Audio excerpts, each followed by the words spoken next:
Ще те пусните. Искаш с теб да сме опасно близки.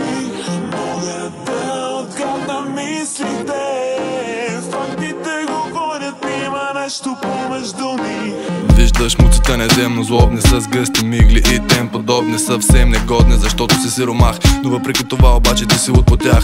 Чувстваш се объркан, защото си насмъркан и гледаш хумора ти да не им звучи изтъркан. Но двете се споглеждат, сякаш че не чуват, моментално се надуват и започват да те псуват. Мога да нанижа бавно 300 каприза и не пускай мъжа си, когато иска да влиза. С пълна сила ще те погълна мила, тя пък долу цялата с дебела пълна пила. Аз съм акробат, брат, правя схеми чат пат. В този прокълнат град шляпам твоя млад брат. То с електорат как се избира лъжещи. Трудно е да бъдеш ти без перспективи бъдещи. Не дей да се сърдиш на милата си майка, че бърка по джобовете ти като полицайка. Тъжно МС-тата обратни седяли, наблюдавали как давали ми златни медали. Ритъма са тър, ритът е като катър, толкова добър, че рапетата ми викат сър.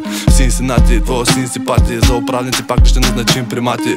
Митрополити на софрата точат легия, духовно опростени ми говорят за религия. Странно сме в нова ера, ще падна. Историята с маите е толкова досадна. Кой е този, който с отровни набухва? Вятъра подухва и нека стреса рухва. Твърде много работи за мен са непонятни. Питам как мога да върна годините златни. Темата на нашите кръстни творби са някои тъпи пъчи. Те са плъзнали хиляди по клубовете, винаги на клуб да ги ринеш. Послушай ме мило, от акъл не преливаш.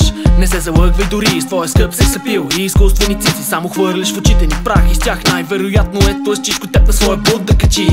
Oh no, толкова върти, че до зори се стича под топките й. А ти юнако пей ми за кожи пратни, защото ве повърни и ти си готин, нали? Толкова цинично аз не мога да сричам и скоро не виждам как изобщо да стигна вас на 8-та миля. Под морското равнище от фронтона по-ниско като код валежите. Стъпите си песни копаете дъното, сънувате успех не ви остава дълго. Да стигнете статукво, на което да си по-ниско от IQ-то на фенките си. Дано осъзнавате, че изглеждате глупаво с розовите цайси и лице към слънцето. По-добре пазете си зрението хубаво, толкова зяпане ще ослепеете напълно без акъл и развитие. Изчелъм да редите, няма да ни стигнете дори на сън да вървите. Не съм за парите, дошъл съм с добрите да запълним бразите и с вързана ритъм. Половината от БГ рапа е тръгъв добитък, тъп безобиден и напълно излишен. Беззъбно усмихнат се напъва набита, за секунди закривам ги и мъките спирам им. Давно се не види, само самодиви. На години под минимум, около мене брой. Само ми си хили да го види, да го води, да го дави. А на мене ми е толкова седно. И за какво въобще споделих, отделих 2 минути да ти кажа, че съм тих.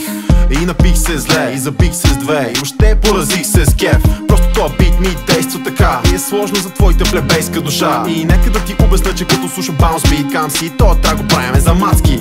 Нямаш си, ама бегло представа за какво става дума и ще тегла чертата. Дебна момента, в който процент пишлеменца ще сванат акцента на текста. А ние сме секта, get the fuck up. Изкачи се едно ти е за пръв път. С тоя гъвкав фол ще насъскам много рапери с объркан пол. Сбърквам шоу, а ти го бъркаш, това да си къркан с бърбан докато си гол. И за рапери съм абсолютен трол, само чакам ги да седнат и им търпам стола. Дремища, трупам фенска маса, към днешна дата съм свеж пичага. И знам, че си сложил тази смешна шапка, защото тайно плаче за женска ласка. Та гривна златна тласка ме да си мисля, че си девствен отдавна. Кретенският трак, студентска заплата, причината да няма никакви фенки в рапа. Няма ли как някой да ми каже? Няма ли как някой да ми каже? Няма ли как някой да ми каже? Няма ли как, няма ли как